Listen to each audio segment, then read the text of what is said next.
enjoy. Jai Sitaram. Thank you.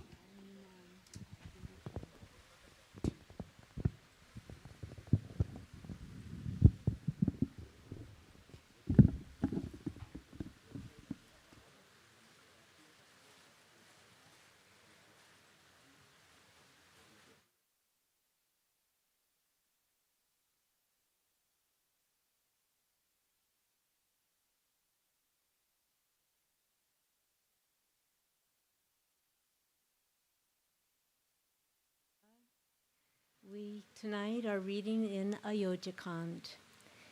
And last week's reading, Sri Ram, who is in exile and who is accompanied by Princess Sita and his brother Lakshman, finally arrive at Sage Valmiki's hermitage. And when they arrive, Sage Valmiki says, "While you are the custodian of the Vedic laws and the Lord of the universe, Sita is your Maya, divine energy, who creates, preserves, and dissolves the universe on receiving the tacit approval of your gracious self. As for Lakshman, he is no other than the thousand-headed Shesha, Lord of serpents, the supporter of the globe, and the Lord of the entire creation, both animate and inanimate. Having assumed the form of a king for the sake of the gods, you, Sri Ram, will defeat the host of wicked demons." And to begin today's reading, Rama Swarupa Tumhara Bachana Agochara Buddhi Para Abhigata Akata Apara Neti Neti Nitta Nigama Kaha. Valmiki says to Lord Ram, "Your being, O Ram, is beyond the range of speech and beyond conception, unknown, unutterable, and infinite. The Vedas ever speak of it as not that, neti, neti. This world is a spectacle, and you are its spectator. Nay, you make even Brahma, the creator, Vishnu, the preserver, and Shambhu, the destroyer, dance to your tune. Even these latter know not your secret. Who else can know you? In fact, one alone can know you, to whom you make yourself known. And the moment one knows you, that one becomes one with you. It is by your grace, O delighter of ragus, that your worshippers come to know you, O comforter of the heart of the devotees. Your body is all consciousness and bliss, and is devoid of any change. It is the competent alone who realize this. It is for the sake of saints and gods that you have assumed a human semblance, and speak and act even as worldly monarchs do. The stupid get puzzled, while the wise feel delighted when they see or hear of your doings. All that you say or do is true, for one should play the role one has assumed on the stage. You ask me, where should I take up my residence? But I ask you, with respect, tell me first the place where you are not. Then alone can I show you a suitable place." On hearing the sage's words, imbued as they were with love, Sri Ram felt shy and smiled within himself. Valmiki too smiled and spoke to him again in words as sweet as though they were steeped in nectar. "Listen, Ram, I tell you now the places where you should abide with Sita and Lakshman, the heart of those whose ears are like the ocean, constantly replenished with a number of lovely streams in the shape of your stories, but no filling. Those shall be your charming abode.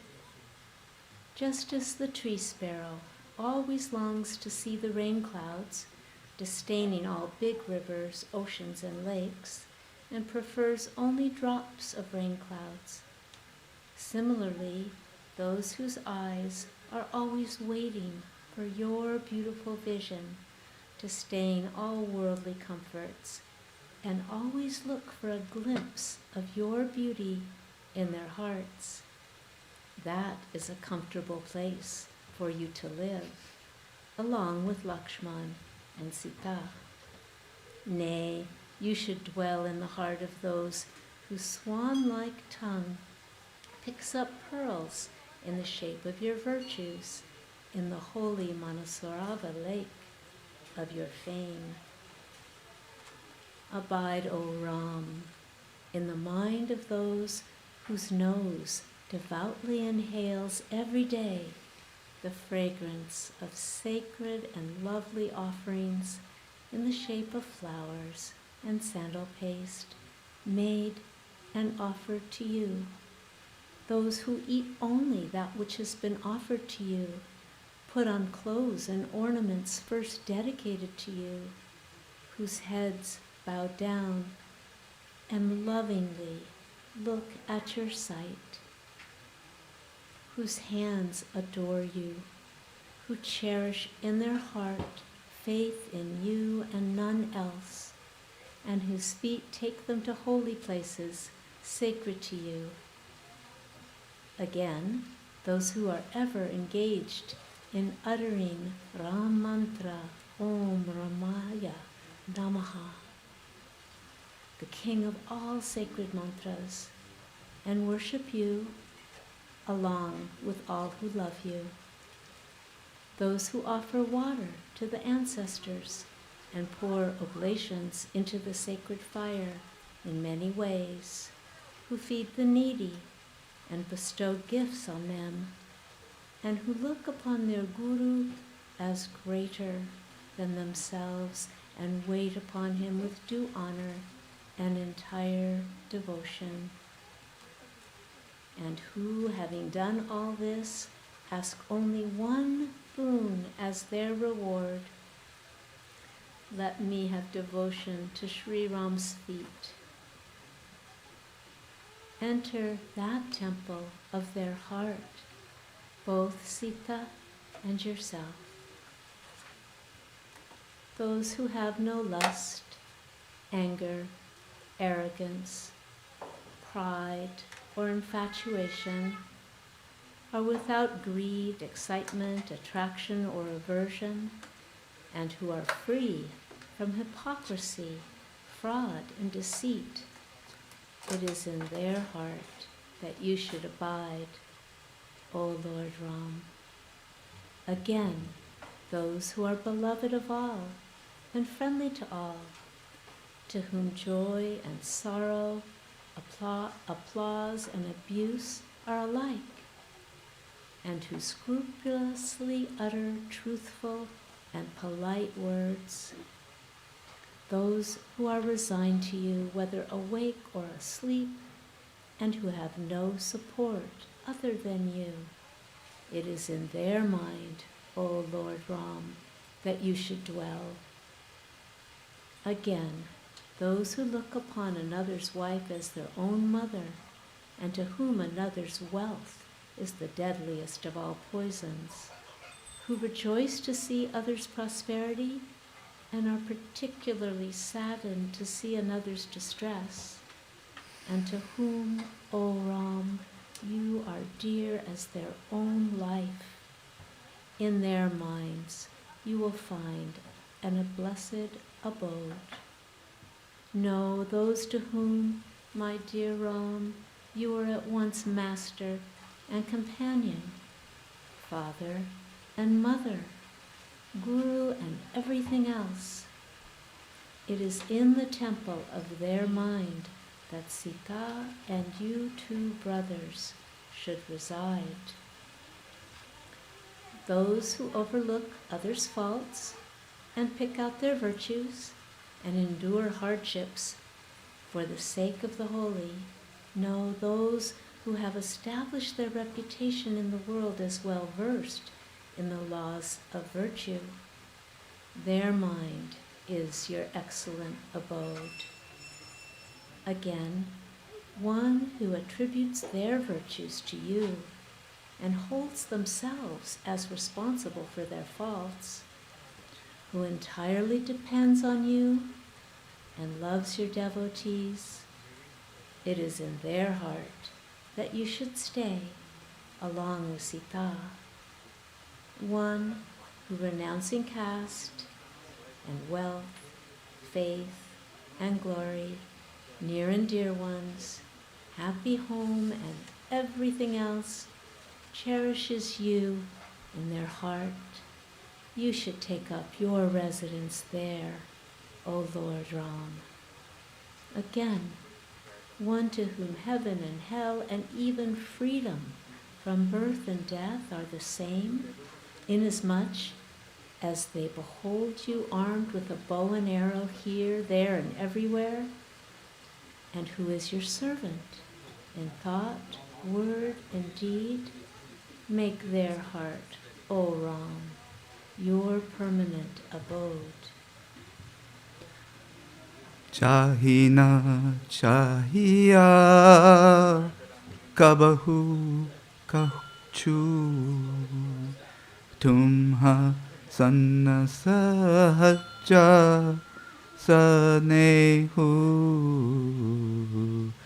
basahu nirantara tasu manaso raora nija gehu. Lastly, one who never wants anything and bears natural affinity to you. Incessantly dwell in that one's mind, for that is your own home. Valmiki thus showed Ram many a dwelling place, and his loving words gladdened Sri Ram's soul. Listen, O Lord of the solar race, the sage continued. I now tell you a retreat that will be delightful in the existing circumstances. Take up your abode on the Chitrakoot hill. There you will have all facilities. Charming is the hill and lovely the forest, which is the haunt of elephants, lions, and deer, as well as of birds.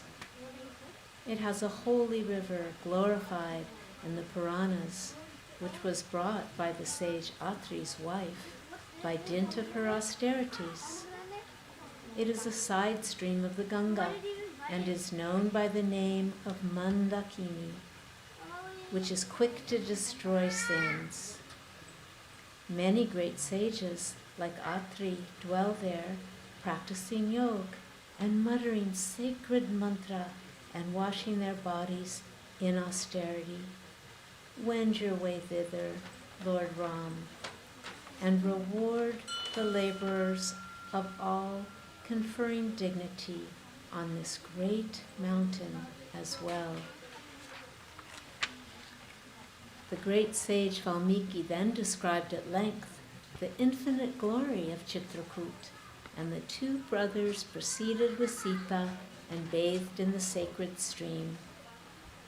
Sri Ram said to Lakshman, "Here is a good place to go down to the river. Now make arrangements for our stay somewhere." Lakshman presently surveyed the north bank of the river and said, "Lo, a rivulet bends round this bank like a bow with the river itself as its string. Control the mind and senses, and charity are its arrows. and all the sins of the Kali age are its many targets. Armed with this bow of Mount Chitrakoot, looks like an immovable huntsman who takes unerring aim and makes a frontal attack. With these words, Lakshman showed the spot, and Sri Ram was delighted to see the sight. When the gods learnt that the sight had captivated Sri Ram's mind, they proceeded to Chitrakoot, and Vishvakarma, the chief of heavenly architects, came along. They all came in the guise of kolas and bilas and put up beautiful dwellings of leaves and grass. They made a pair of huts, which were lovely beyond words, the one a fine little cottage and the other larger in size. Adorning the beautiful cottage with Lakshman and Sita, the Lord looked as charming as the god of love, accompanied by his consort Arati and the deity presiding over spring, all attired as hermits. Gods, nagas, kinnaras, and the guardians of the 8 quarters flocked to Chitrakoot at that time. Sri Ram made obeisance to them all, and the gods were glad to obtain the reward of their eyes. Raining flowers, the heavenly host exclaimed, "Lord, we feel secure today." With great supplication, they described their terrible woes and returned joyfully to their several abodes. Hermits streamed in as they heard the news that Sri Ram had taken up his abode in Chitrakoot. The moon of the solar race fell prostrate when he saw the holy company coming with a cheerful countenance. The hermits pressed Sri Ram to their bosom and invoked their blessings on him, just in order to see them come true. As they gazed on the beauty of Sita, Lakshman, and Ram, they accounted all their spiritual practices fully rewarded.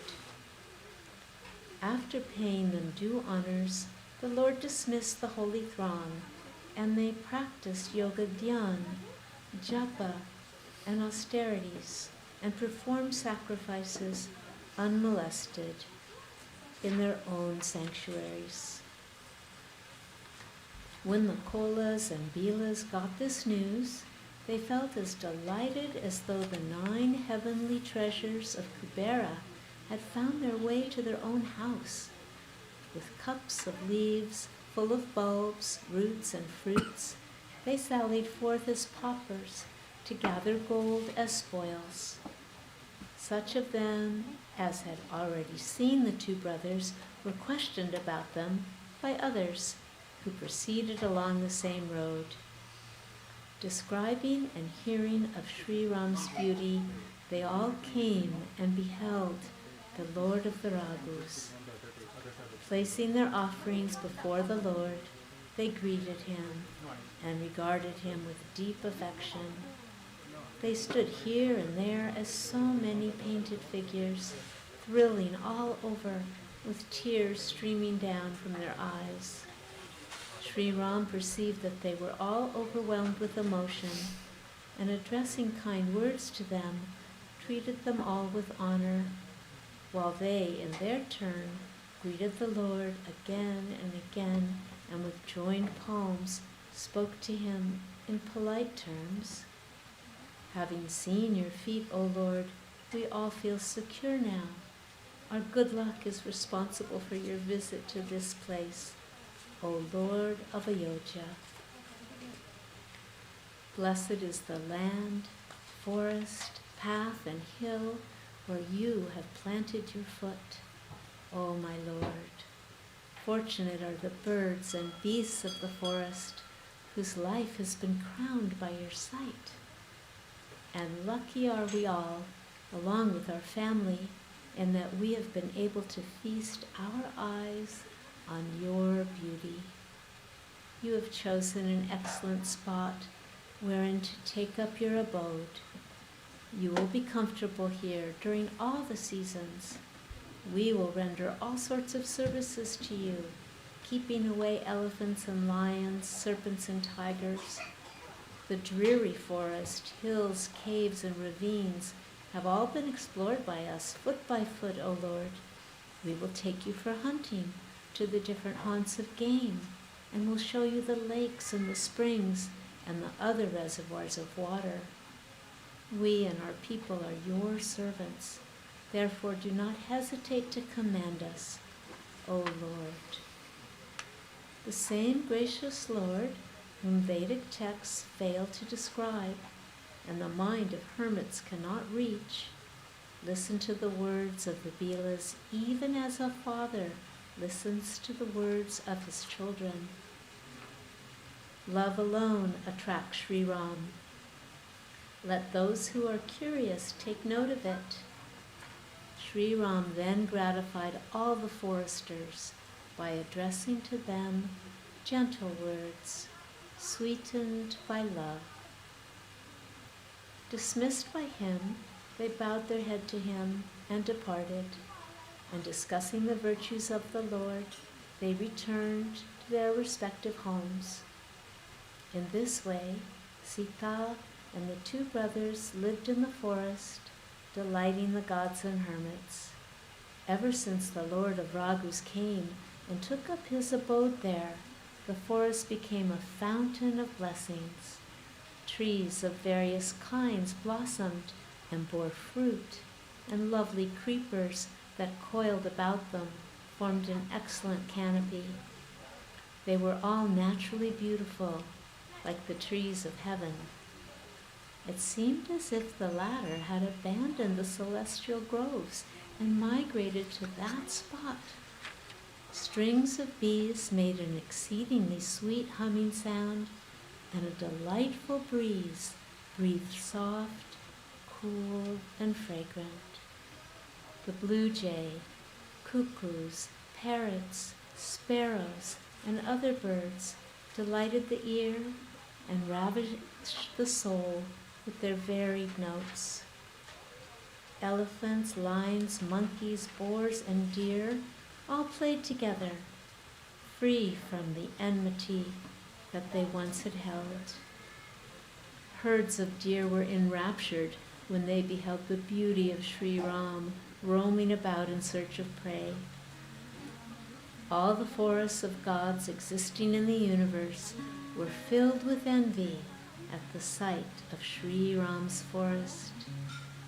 The heavenly river Ganga, Saraswati, and the sun-born Yamuna, Narmada, the blessed Godavari, and the various other lakes, seas, streams, and rivers all extolled the Mandakini, the eastern and western hills from behind which the sun is believed to emerge and disappear every morning and evening, Mount Kailash, the abode of Lord Shiv, Mandara, Meru, all abodes of gods, and mountains like the Himalayas, all sang praises of Chitrakoot. Glad was the deity presiding over this range, whose delight was more than his heart could contain, to think that he had won such great renown without much exertion.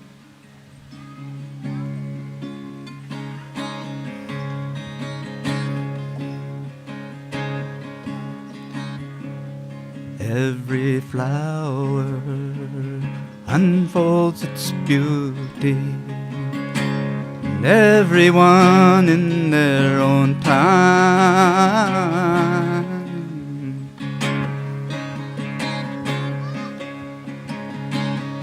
The blessings given for us to realize, the blessings right before our eyes, the blessings right before our eyes. Hare Rama, Hare Rama, Rama Rama, Hare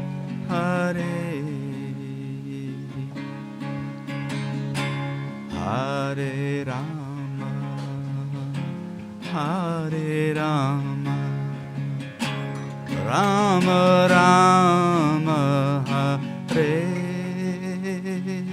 Hare.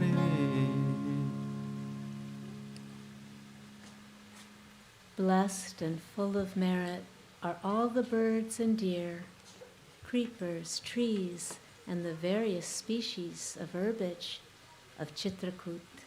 So declare the gods day and night. Having beheld the chief of Raghu's line, those who had eyes attained the end of their life and were rid of all sorrow, whereas inanimate objects rejoiced at the touch of the very dust of his feet and became eligible for attaining the highest state of blessedness. The forest and hill where that ocean of bliss Sri Ram took up his abode were naturally lovely, auspicious, and the holiest of the holy. How could it be possible to glorify them?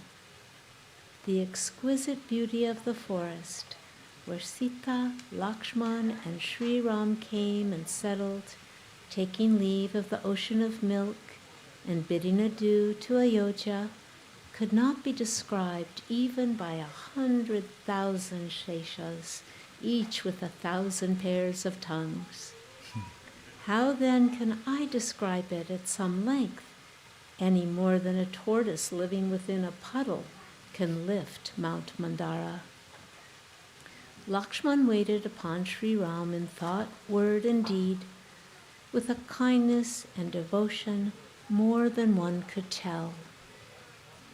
Gazing on the feet of Sita, Ram every moment, and conscious of their love for him, Lakshman never recalled, even in a dream, his younger brother, Satrugna, his father, mother, or even his home.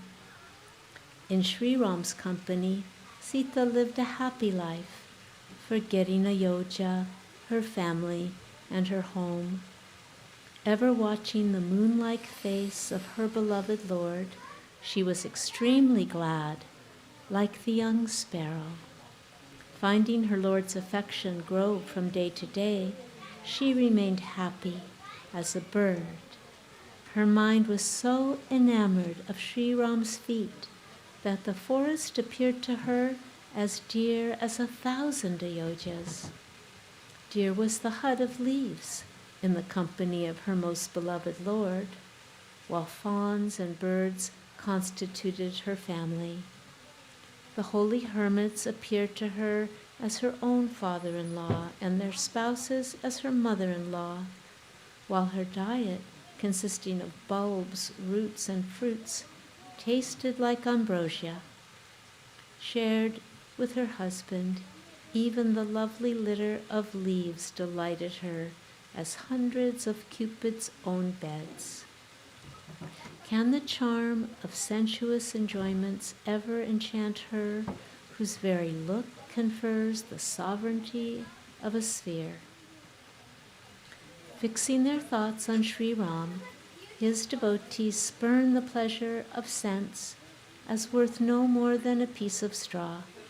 It is no wonder, then, in the case of Sita, Sri Ram's beloved consort and the mother of the universe. The Lord of Raghus would do and say only that which would please Sita and Lakshman. He would narrate old legends and stories, to which Lakshman and Sita would listen with great delight. Every time Sri Ram thought of Ayodhya, his eyes filled with tears. The gracious Lord became sad when he recalled his father and mother, his family and brothers, and particularly the affection, friendship, and devotion of Bharat. But he recovered himself when he realized that the time was unpropitious. Perceiving this, Sita and Lakshman felt distressed, even as the shadow of a man behaves just like him. When he saw the condition of his beloved consort and his brother, the self-possessed and compassionate Ram, the the delighter of ragus and the soother of his devotee's heart, began to narrate some sacred legends, hearing which Lakshman and Sita felt relieved. Accompanied by Lakshman and Sita, Sri Ram shone in his hut of leaves, even as Indra, who dwells in Amaravati with his spouse Sachi and his son Jayanta. The Lord looked after Sita and Lakshman in the same way as the eyelids protect the eyeballs, while Lakshman, in his turn, waited upon Sita and Sri Ram just as a fool who identifies himself with his body tends his own body. In this way the Lord, who was as friendly to birds and fawns as to gods and aesthetics, lived happily in the forest. Thus have I told the delightful story of Sri Ram's journey to the woods. Now hear how Sumantra reached Ayodhya. When the Nishada chief returned after escorting the Lord, he saw the minister Sumatra with the chariot. The minister was distressed to see the Nishada chief. Words fail to describe the agony that he felt at that moment, crying out, "Ram, Ram, Sita, Lakshman." The minister dropped on the ground utterly helpless, while the horses kept looking on to the south and neighed. They were as restless as birds whose wings were clipped. They would neither eat grass nor drink water, while their eyes kept shedding tears. The whole party of Nishadas was distressed to see the horses of Sri Ram. Then, recovering himself, the Nishada chief said, "Sumantra, O minister, cease sorrowing now. You are a man of wisdom and a knower of the highest truth. Therefore compose yourself, realizing that fate is just unpropitious to you." Narrating various legends in soft accents, he took him by force and seated him in the chariot. But overpowered by grief, he could not drive the chariot. The agony of separation from Ram was severe in his heart. The horses would not move along the road. They were getting fidgety. It seemed as if wild animals had been caught and put in a harness. They would topple down and turn to look behind, torn away from Ram and smarting with deep anguish. If anyone mentioned the name of Ram, Lakshman, or Sita, they would start neighing and regard him with love. How could anyone describe the anguish of separation the horses felt? They were as restless as a snake robbed of its gem. The Nishada was overcome with grief as he beheld the minister and his horses. He then called 4 trusted grooms and sent them with the charioteer. Seeing off the charioteer, Guha returned. The agony of his separation was too deep for words, and the Nishadas drove off to Ayodhya, plunged in sorrow every moment. Agitated and stricken with grief, Sumantra lamented, "Accursed is life without the hero of Raghu's race. This wretched body will not survive in the long run. But what a pity it did not earn fame by perishing at the time of its parting from the hero of Raghu's race. This life has become a sink of infamy and sin. I wonder what prevents it from departing. Alas, this vile soul has missed its chance. Oh, that my heart does not break in twain even now."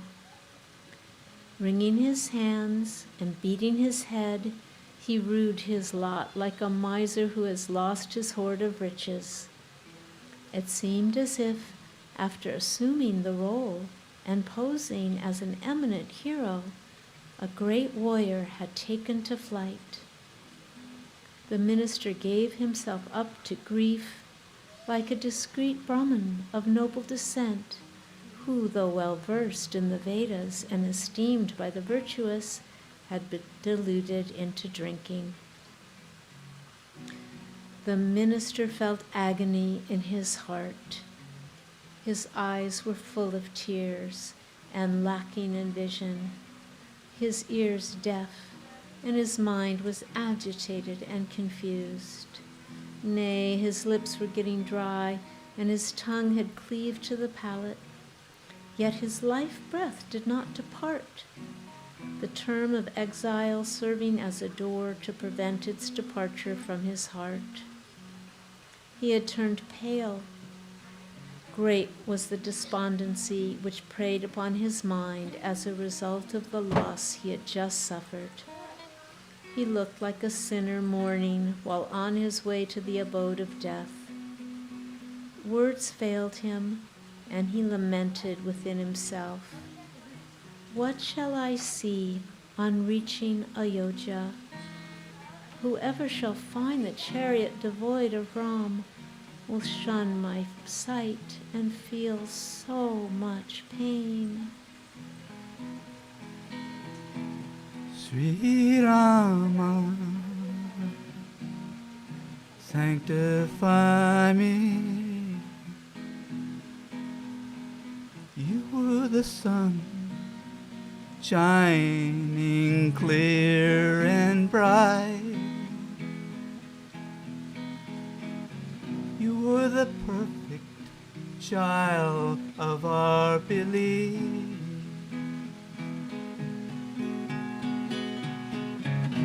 Now you're the sun, swollen red from crying, slipping into a haze of Sri Rama, sanctify me. Sri Rama.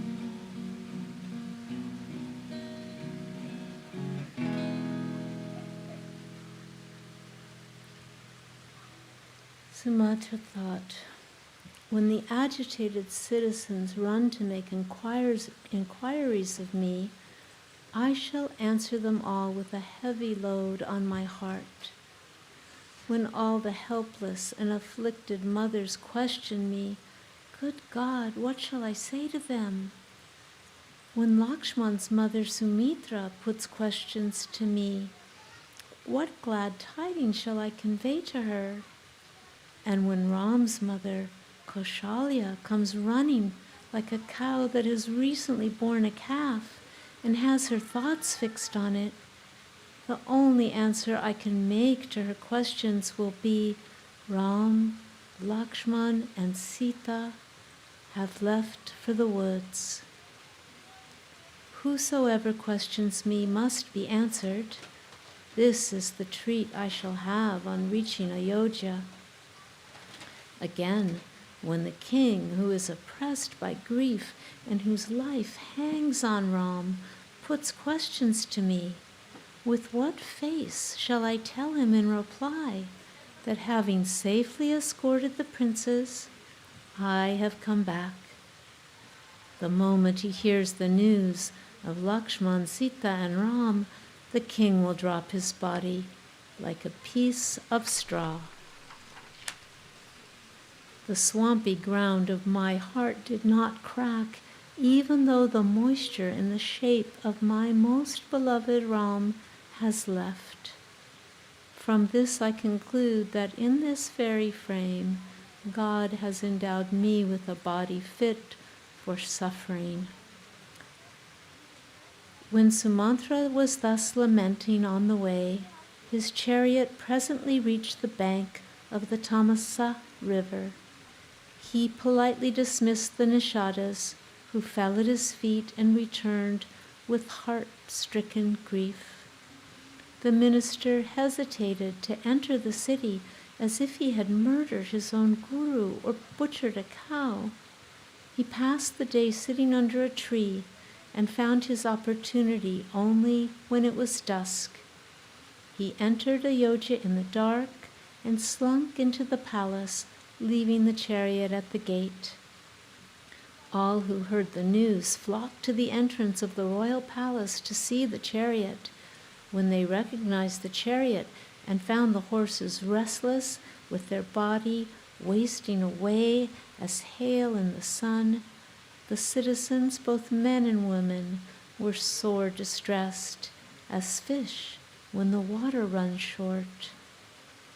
The moment they heard of the minister's arrival, the whole crowd was restless. To him the palace looked as dreary as though it were an abode of spirits. In deep agony, all the queens questioned him, but no reply came from him. His voice failed him. His ears could not hear, nor could his eyes see. He asked whomsoever he met, "Tell me, where is the king?" Seeing his confusion, the maidservants conducted him to Kaushalya's apartments. Arriving there, Sumantra found the king as pale and lusterless as the moon without nectar. Without a seat, couch, or ornaments, he lay on the ground in a most wretched condition.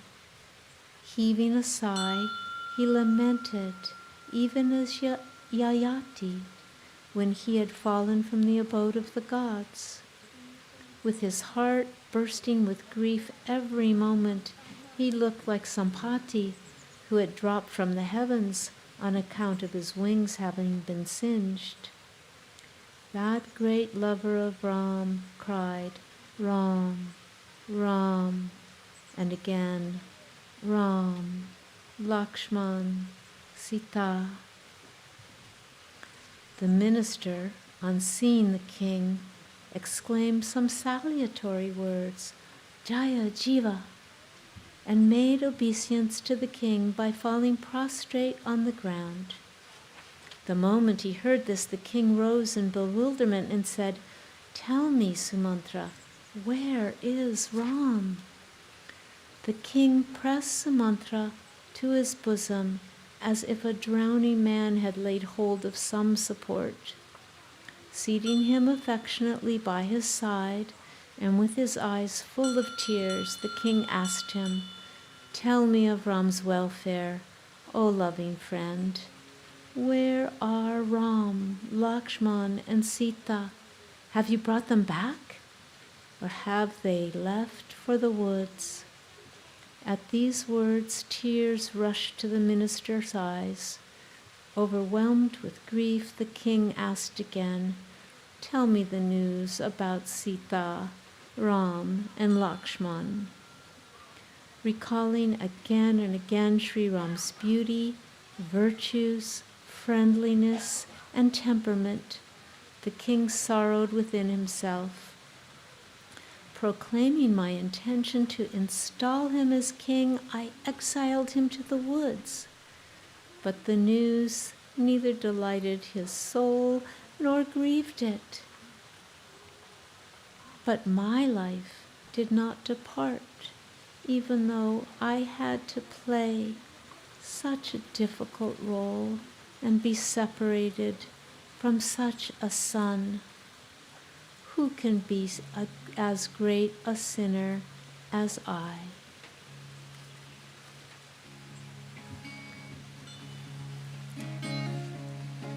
That concludes the reading, and we can sing Kirtan.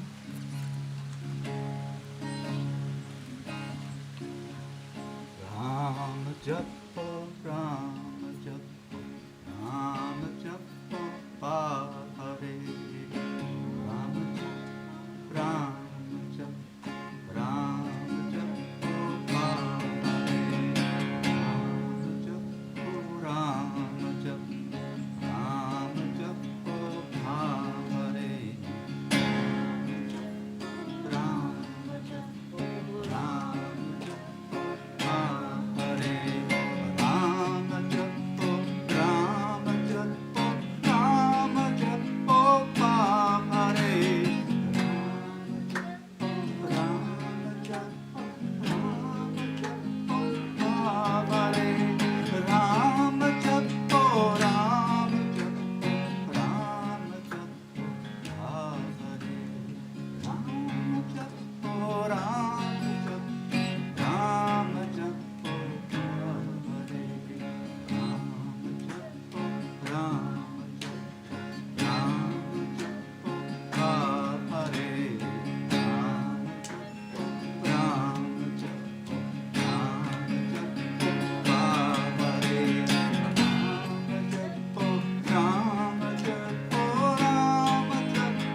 आरती का समय होने